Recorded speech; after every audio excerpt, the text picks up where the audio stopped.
আজকে আমরা সবাই মিলে কামরাঙ্গা মাখা করে খেলাম। তো দেখো আমি সকালবেলায় উঠেই ব্লগটা শুরু করে দিয়েছি। আর উঠেই আমার ফুলগুলো দেখে মনটা ভরে গেল। আজকে আমার গাছে ফুটেছিল পঞ্চমুখী জবা। তারপরেই চলে এসেছিলাম বাসন মাজতে।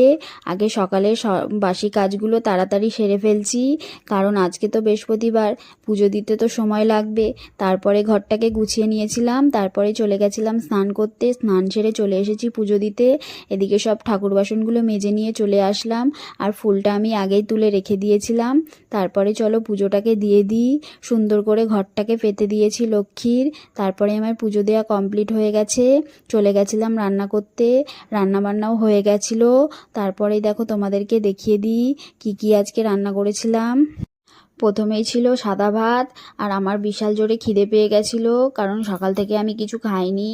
তো চলো ভাতটাকে বেড়ে নিই আর তোমাদেরকেও দেখিয়ে দিই একসাথে। তো প্রথমেই ভাত বেড়ে নিলাম। আর এদিকে ছিল সোয়াবিনের তরকারি, সোয়াবিন আলু দিয়ে তরকারি, আর সাথে ডিমও দিয়েছিলাম তরকারির মধ্যে।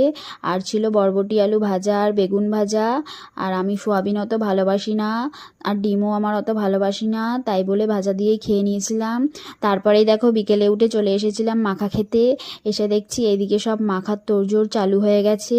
দিদি এদিকে কামরাঙ্গা কাটতে বসে পড়েছে, আর লেবু পাতা, গন্ধরাজ লেবু পাতা দেবে সাথে। সবাই এখানে লাইন দিয়ে বসে আছে, ভাবছে কখন মাখাটা হবে আর খাবে। আর আমিও এটাই কিন্তু ভাবছিলাম যে কখন হবে। আর দেখে কিন্তু মুখে জল চলে আসছিল। কামরাঙ্গা খেতে কে কে ভালোবাসো অবশ্যই কমেন্ট করে জানিও। আর মাঠে সব বাচ্চারা খেলছিল, আর ছাদে দেখতেই পারলে তোমরা সবাই বসে আছে কামরাঙ্গা মাখা খাবে বলে। আর কামরাঙ্গা মাখাটা এত ঝাল হয়েছিল যে খেয়ে সবার চোখ থেকে জল বেরিয়ে গেছিল। আর আমি তো একদমই ঝাল খেতে পারি না, বিশেষ করে আমার প্রচুর ঝাল লেগেছিল, কিন্তু খেতে হেভি টেস্টি হয়েছিল। আর ওই দিদিটাও এসেছিল পরে। এদিকে দেখো লঙ্কার গুঁড়ো আর নুন দিয়ে মাখিয়ে নিচ্ছে, আর সাথে তেঁতুলও দিয়েছিল। দেখেই তো জল চলে আসছে। তা আমরা এখন খেয়ে নিই। টাটা। ভিডিওটা ভালো লাগলে লাইক কমেন্ট করে দিই।